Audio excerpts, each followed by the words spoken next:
On this episode of the InsurTech Geek Podcast, we're talking about achieving efficiency through robotic process automation with Dan Savage from MassMutual.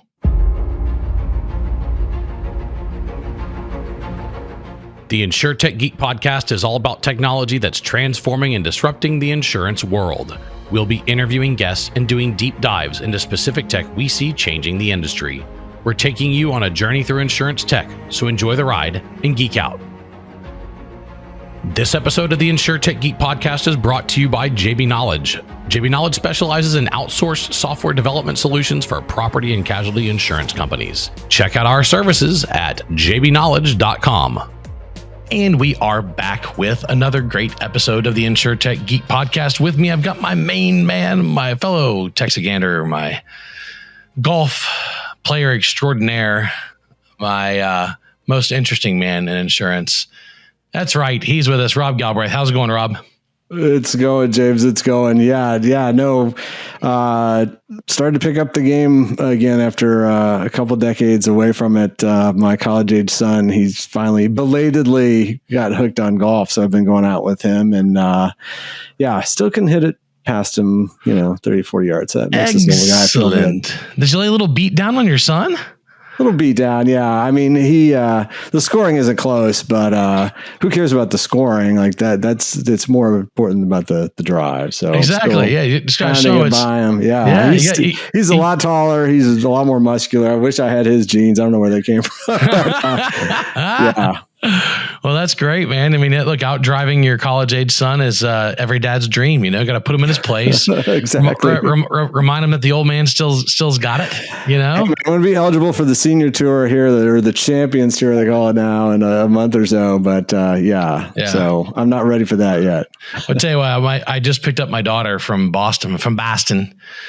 She was at Boston Conservatory for 3 weeks at their. She's 17, going to be a high school senior. At Interlochen Arts Academy, but she went to Boston Conservatory for this summer camp for musical theater dance, and watching her perform, it's just so incredible. Like, she so far exceeds any place I ever got to as singing or dancing. And because I'm into piano, guitar, singing, I'm in a ballroom dance team, and she blows anything away that I've ever done musically. So it's exciting.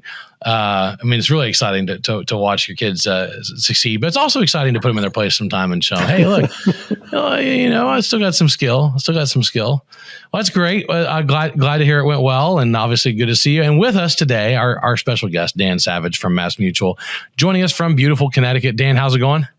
Great, James. Thanks for having me on. Appreciate it. Man, glad to have you on. It's always great to hang out with fellow InsurTech geeks who are putting technology into action every day in real insurance companies. No theoretical stuff here. We're talking about real deal technology implementation, which is what I like hearing about. And before we get into talking about what you're doing at MassMutual, about robotic process automation, about all those fun things that can really radically transform organizations, one little automated process at a time, we're going to talk about you. You've got a really neat local story, right? You are about as local as it gets there in Connect I Cut. That's, of course, how I learned growing up in Louisiana. They had to keep it simple for me. And so that's how they told me how to spell your state. So you were born and raised in Connecticut, near Massachusetts. Then you went to college in Connecticut, and then you went to work at MassMutual in Connecticut, right? And so you're still in that same radius. I mean, you see your high school friends, your college friends, and your work friends in the same night. I wouldn't say that now that I've got two kids, but yeah, I've been in this area for my whole life. Like you said, I grew up kind of closer to the Mass border. I work up in Springfield now. But MassMutual has had offices in Connecticut as well. I worked in some of those. But yeah, I've been here my whole life. And, if you're going to get into insurance, this is a decent place to get into it, right? Hartford's the insurance capital of the world. At least that's what they say around here, right? Yeah.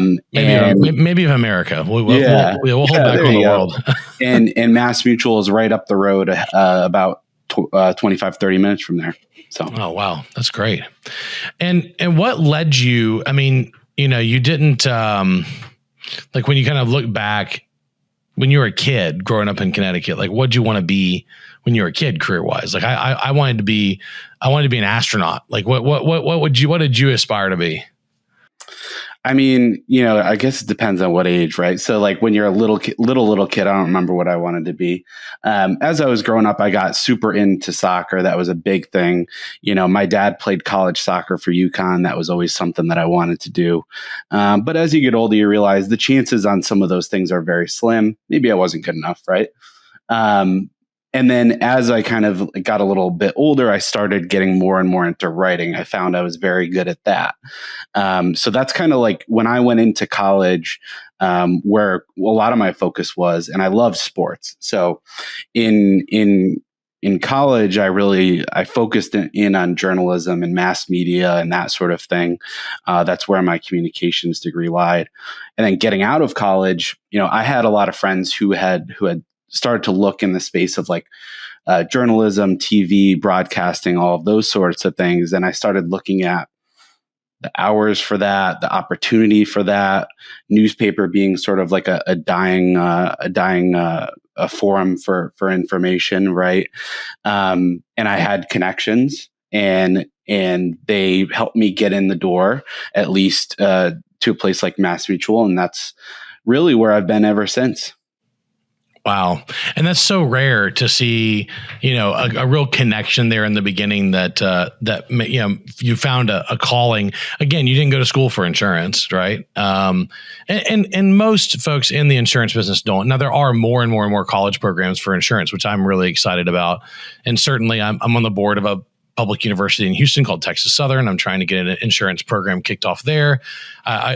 We all want to show people the light early, but most of us stumble into this. I did. And you did. What was it about the industry and MassMutual specifically that kept you hooked for a decade and a half? MassMutual has been around for a long, long time. That the building that I go into every day is, I don't know how old, 100 years old, more, right? What kind of kept me around, I guess, would be there's just so much opportunity in different types of roles that you can take on, right? That you can, without sort of jumping to different places, right? Different organizations, you can do pretty much whatever you want there, right? So it's like, if you want to move into technology, if you want to move into marketing, if you want to move into sales, all those sort of opportunities are all there for you, right? Being a large company. And I love the people. The people there are awesome. I have people that I've known for 16 years, and still see, right? A lot will come and go. Sometimes they leave and then they come back. Right. But those types of connections definitely keep you around, where you have that familiarity, and it's a company that's frankly grown quite a bit over the last 10 years or so. There's achievements that they've made in the last, decade, that frankly, when I got there, I didn't think they could get to some of those heights. So it's definitely been a company that, even though it's a legacy brand, it's really been on the rise quite a bit over the last 10, 15 years. It has. I've been a policyholder in MassMutual for a very long time. And thank you. Yeah. So very, very consistent company. I like stability in my insurance companies. I do want innovation. I was talking about this.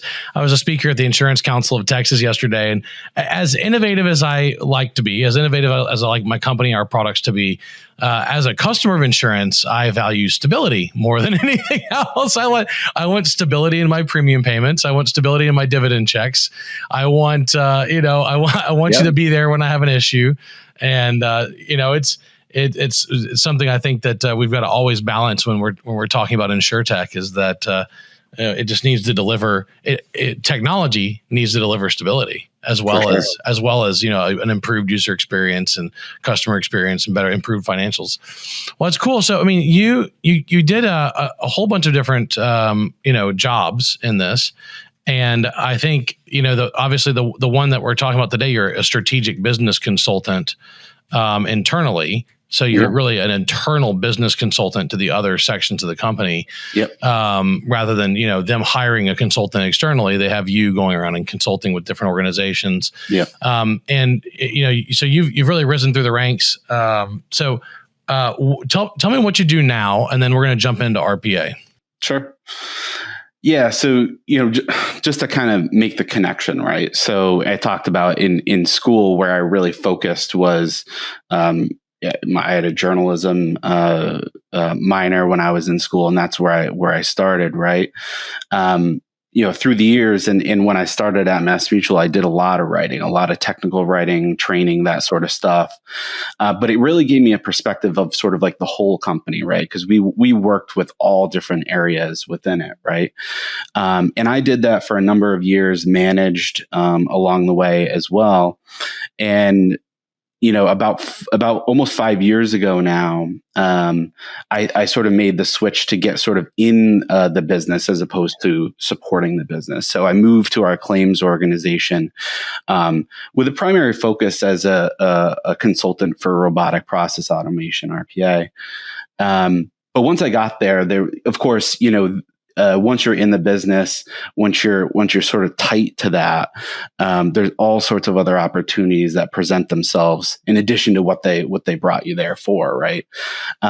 So my job right now is a lot of one, ideation around sort of what are the things that can get us better.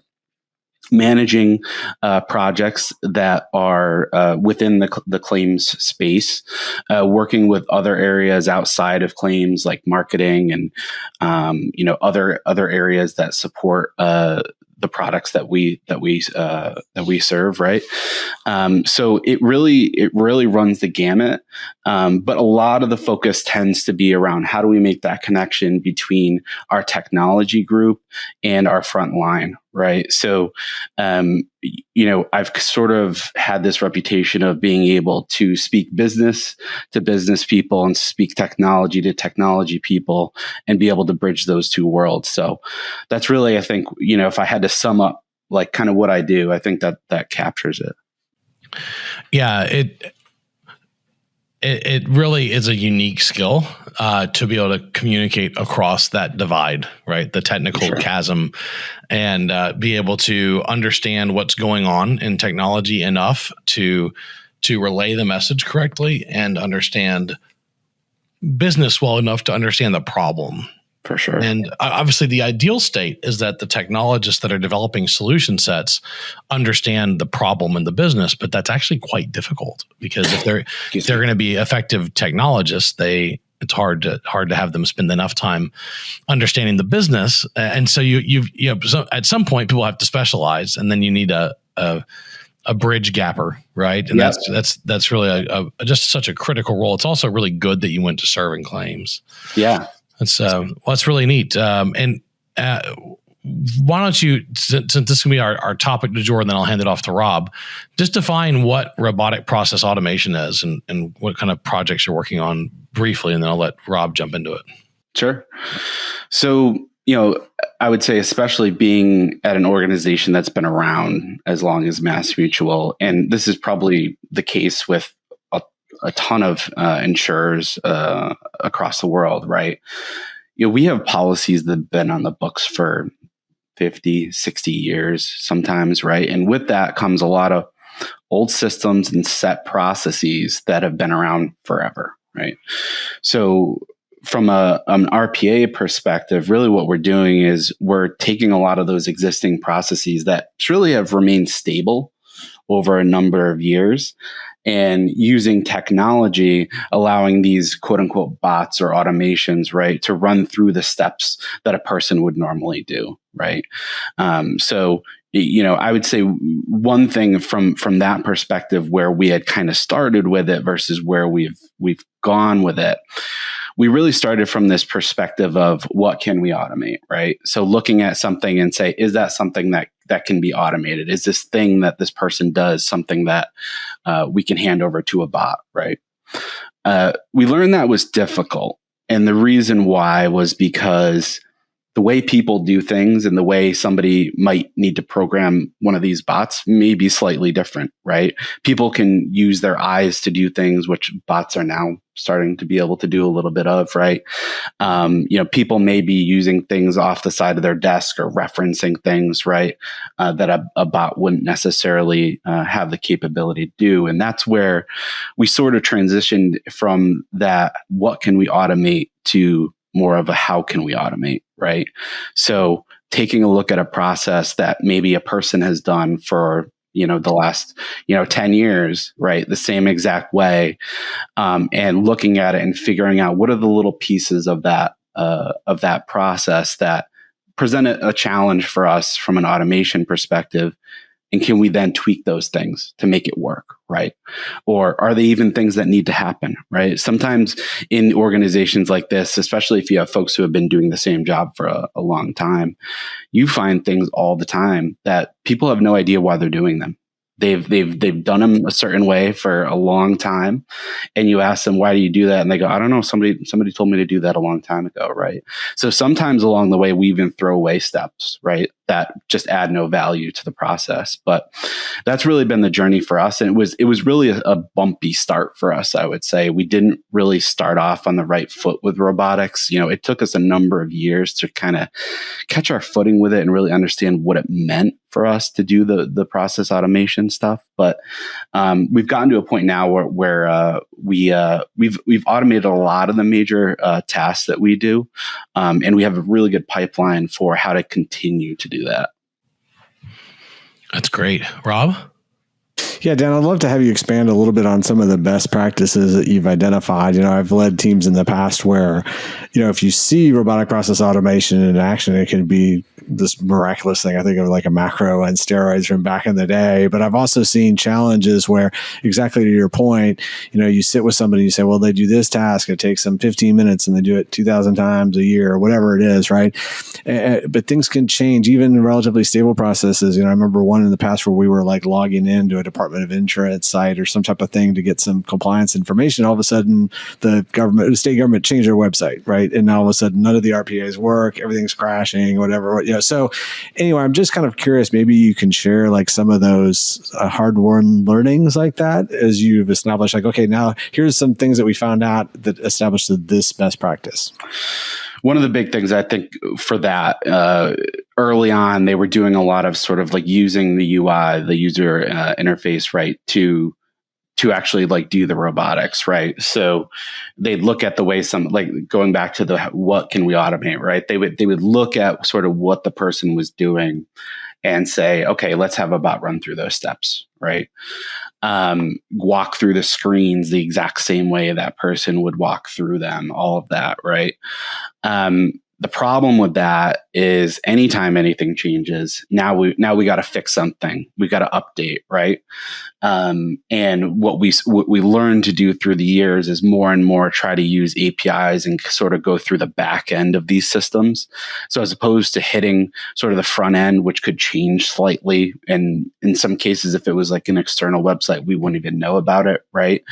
Those things that can change at a moment's notice.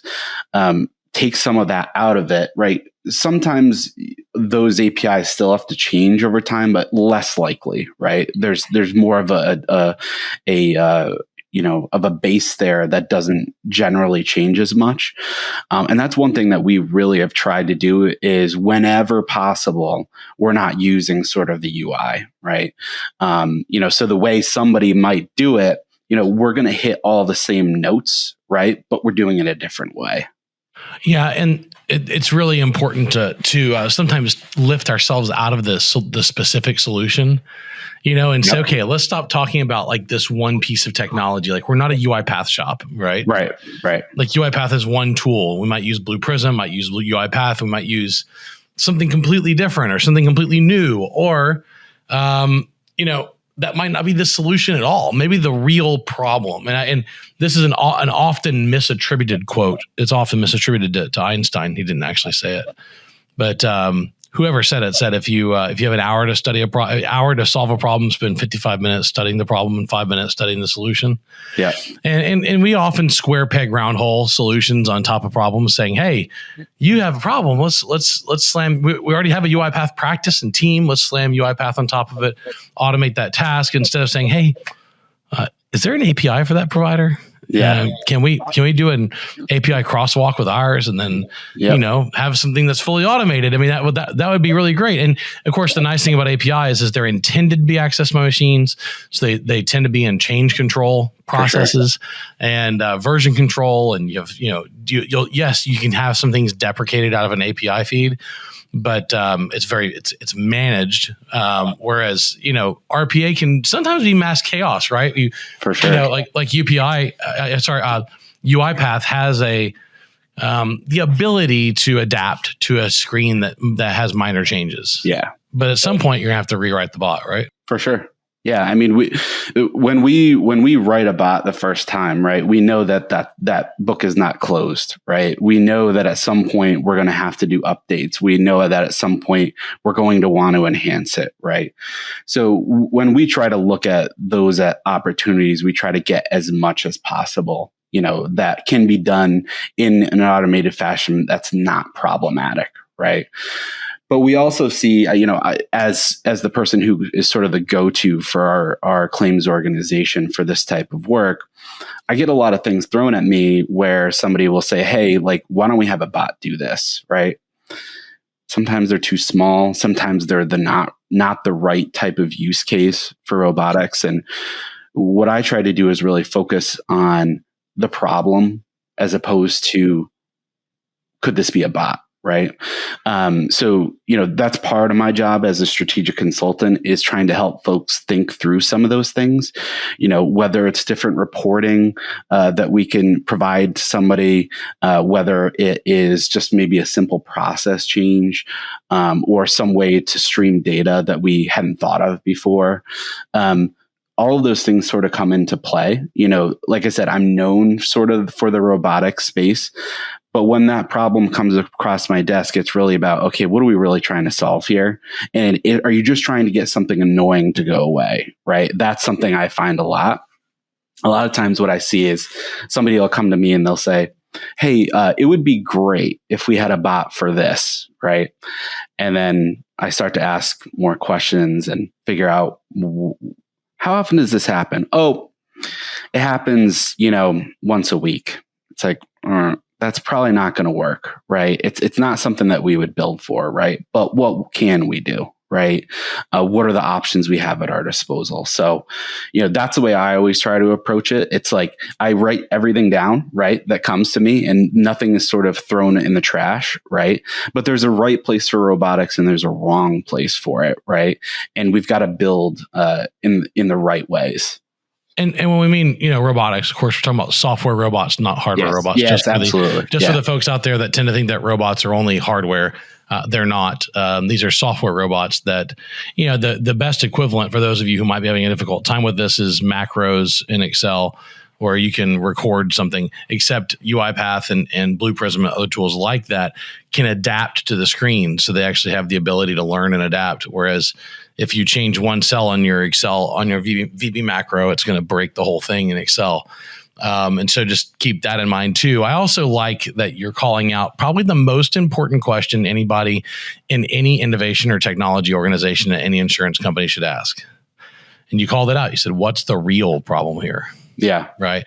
Yeah. I almost feel like people should just print that out and put it on the door, because people will tell you what solution they want, but that solution's constrained by the box that they live in. Yeah. And so if you really dive into, we had a recent issue with claims as well, where we were looking at EOBs being attached to the payments, and we were being told by the adjuster that what they needed was this very specific thing. I need the EOB in here. I need to be able to print out both and then attach them later. Yeah. We're like, what if we just put it all together and bundled it up front for you? So you didn't have to do that. Like, what if we pre-bundled it and we made it seamless and we automated the entire process rather than giving you the output that you're asking for, which is the output your 20-year-old system had.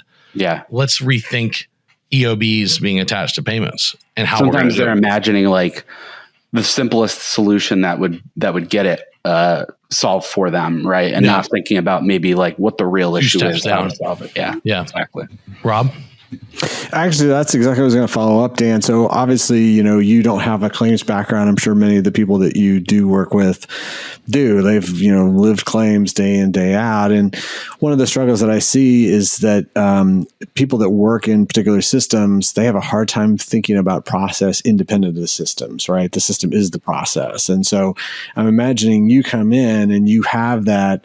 Even though, you're inside MassMutual, you're kind of coming in with claims knowledge, but not claims expertise. And so that gives you probably know enough just to be dangerous, right? But you kind of are bringing a little bit of that outsider's perspective. So would just love for you to maybe share a little bit about, particularly in claims, like are there certain processes, whether it's first notice of loss, subrogation, getting medical records, like is there any use cases that you've seen kind of work really well? And then conversely, maybe there's a few that really robotic process automation may not be the right solution for based on what you've seen. Yeah, I would say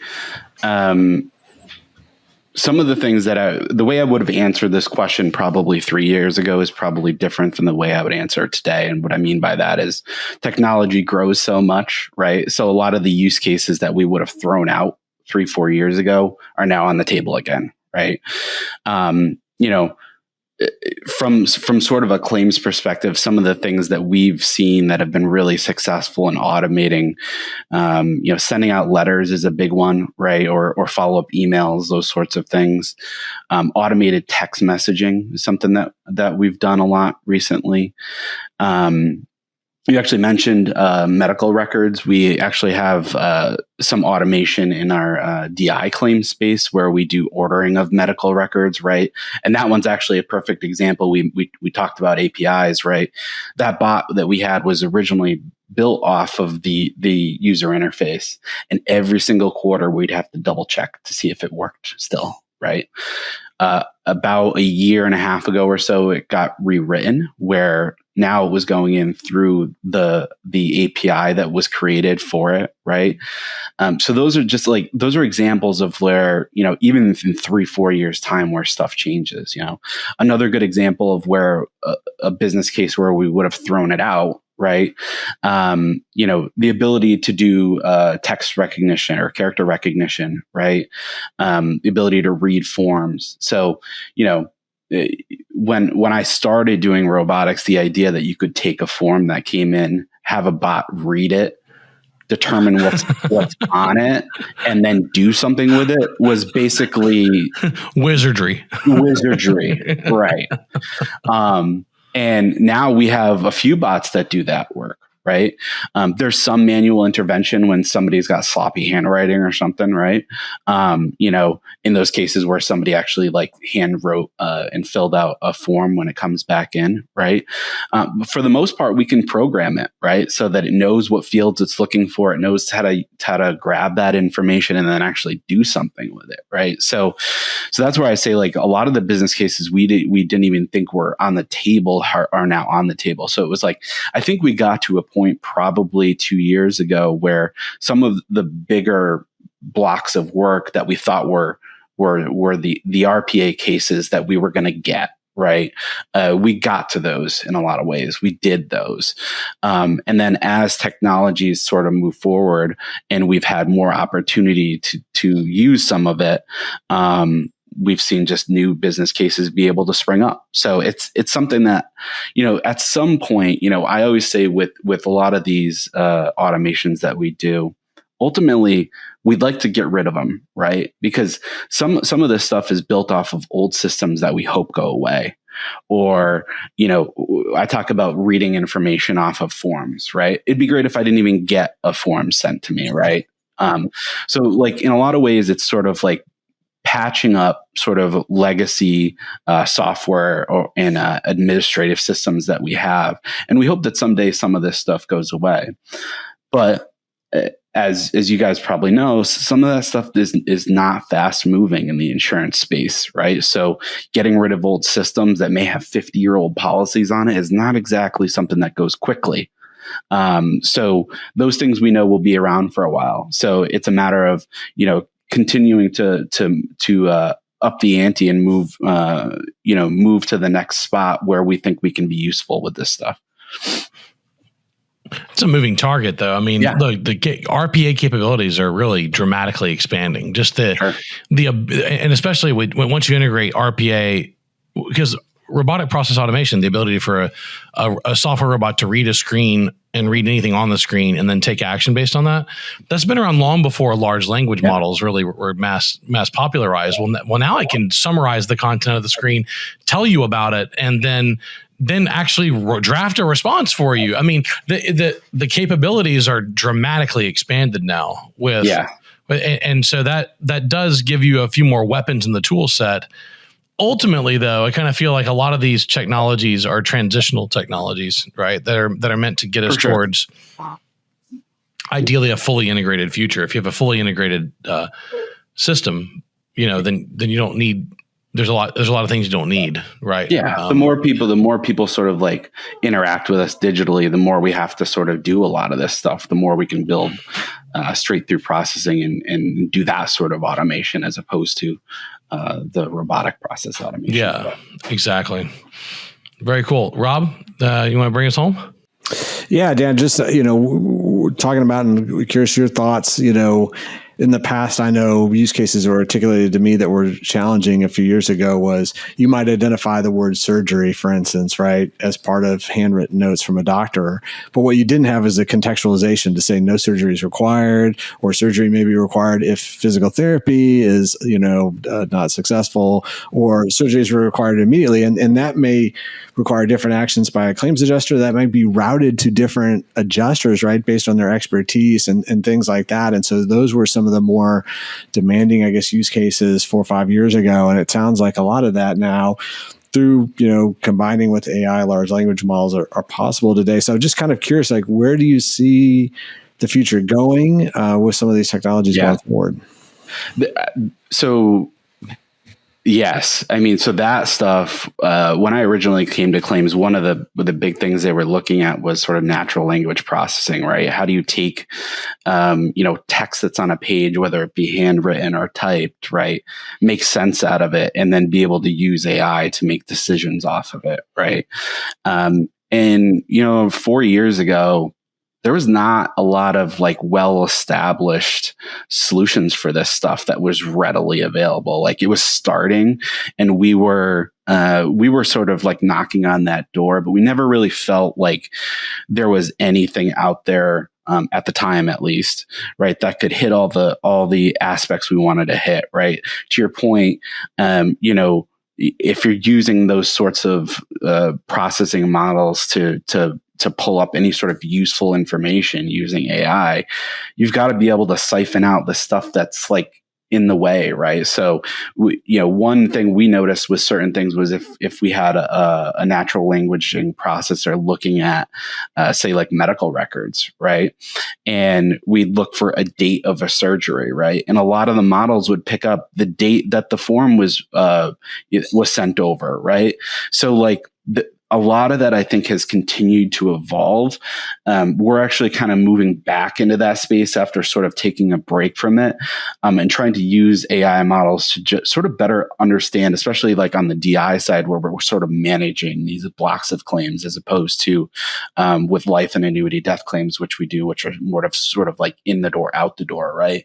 But for disability claims, it's how do we manage this block and understand like where are the opportunities to follow up with folks to potentially close claims, right? And we're gonna start over the next year looking at that more, and we have some solutions at our disposal now that we think can be a great help for that, because that world is extremely complicated. Trying to deal with folks who are on disability, the different, something like back pain, right? Back pain, that could be, there's the range of sort of limitations somebody could have from something like that is huge. So being able to use AI or natural language processing models to be able to cut through some of that and give us sort of a sense of like where to go with something like that, we think is going to become a big part of how we operate. Very cool. Well, this is a excellent conversation. I actually would like a lot of our listeners to listen to this because there's so many practical takeaways. I want to point out that in this discussion, we are discussing the use of AI as one tool set, but not as the tool. In fact, we actually don't need we have 280 employees. We work for insurance companies, right? We build software. We build software for insurance companies, right? We can solve most of our clients' problems without using AI. Like just in general, most of the issues, if you look at the average backlog for the average insurance company of things they need and problems they have, most of them can be solved without ever leveraging AI at all. So AI is not the end all be all. It's not the multi-tool solve everything. It is an amazing tool. It's incredible, and I really enjoy it. But what you're hearing is that there's a whole lot of meat and potato solutions that can be solved very directly, and that's exciting. It's exciting. I'm excited for you, especially with what you can do for MassMutual. So, I want to wrap up with this final question. Like, I'm a sci-fi and Star Trek fan. Are you Star Trek or Star Wars? I would be Star Wars for sure. I've seen some Star Trek, but not much. Okay, I can live with that. Here, I just need you to remember that Star Wars is historical fiction because it was a long time ago in a galaxy far, far away. So it's past tense, and Star Trek is the future. So in the future, yeah. So one's fantasy, one's sci-fi. But that's okay. It's cool. I actually was not into Star Wars until, of all things, Mandalorian. Really? Mando It's brought a me great across. show. It's a really good show. And I was like, man, this is really good. Yeah. So that's when I actually kind of got into it. I don't want to compare you to my kids, but that's when my kids got into that too, because they saw that little baby Yoda, right? Dude, how can you not see? I have a stuffed baby Yoda at the house. Like, how can you not see baby Yoda and want not just love? You're like, I do know baby Yoda. The funny thing is, whenever we would watch that show, there's all these gaps where baby Yoda is not really pictured, right? And they'd be like, "Can you please fast forward because it's just not doing it for me." We just want to watch baby Yoda. Yeah, that's it. Just show us baby Yoda. Let's be honest. So thinking in the vein of Star Trek and looking to the future, like what big leap do you feel like is coming up or that you've seen that has yet to be leveraged? Yeah. I mean, the AI thing is become so prevalent, right? So like you said, it's not the tool for us to solve all problems, but we're seeing that it's going to be increasingly one of the major tools that we leverage. But, I think for a company like MassMutual, where we have such a long history, right? A lot of our goals center around like just how do we deal with people more digitally, right? How do we get people online that may have had a policy for so long that they forgot about it, right? Those sorts of things are huge for us. So we've really tried to focus a lot on building out that digital experience from new business all the way to claim. Right. And not just for our customers, but for our advisors. Right. The days of doing business on paper, we still get a lot of paper. Right. But how do we move the needle and start to move away from that? Because really what it enables us to do at the end of the day is get ourselves some data actually. Right. As opposed to stuff that's just written down. Right. So I think that's one of the huge pushes. And that really for us, I think will sort of be the start of how do we then leverage things like AI to then educate our business and what we need to do, right? Because I talked to some folks. I've been with our claims department for 5 years, right? Some of the folks that are in our department have been around there for 20 plus, right? And they'll tell me about the days where when somebody filed the claim, they had to send a request to get the literal paper that somebody submitted the policy on, right? Mailed, interoffice mailed to them, right? And then interoffice mail. Yeah. The good old days. And then go to, put that in a binder and start to collect all the paperwork for that. We'd require sort of wet signatures, all that stuff. There's people that I know of in our claims department who actually worked with typewriters at one point, right? So it's we're coming from a world where like that is still in some people's minds of that time, right? But the way things evolve have everything gets the leaps become so much quicker, right? When you look at something like a ChatGPT and how quickly that got to a space where you had 1 million people using it, right? It's on 100 million. It was super fast to 100 million. Yeah.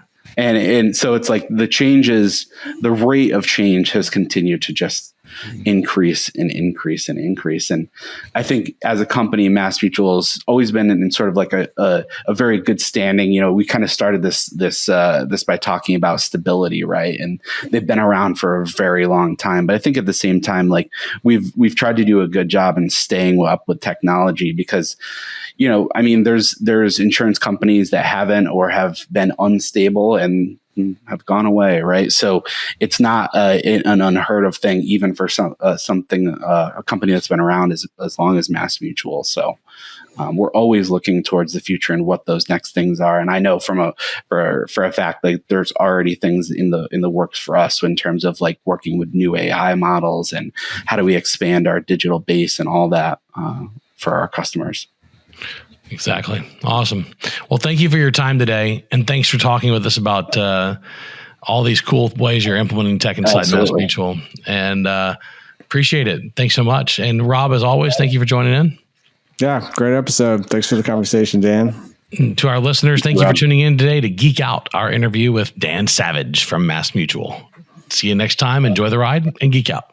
The InsurTech Geek podcast is all about technology that's transforming and disrupting the insurance world. I've been your host, James Benham, that's jamesbenham.com, with co-host Rob Galbraith at endofinsurance.com. We're taking you on a journey through insurance tech, so enjoy the ride and geek out.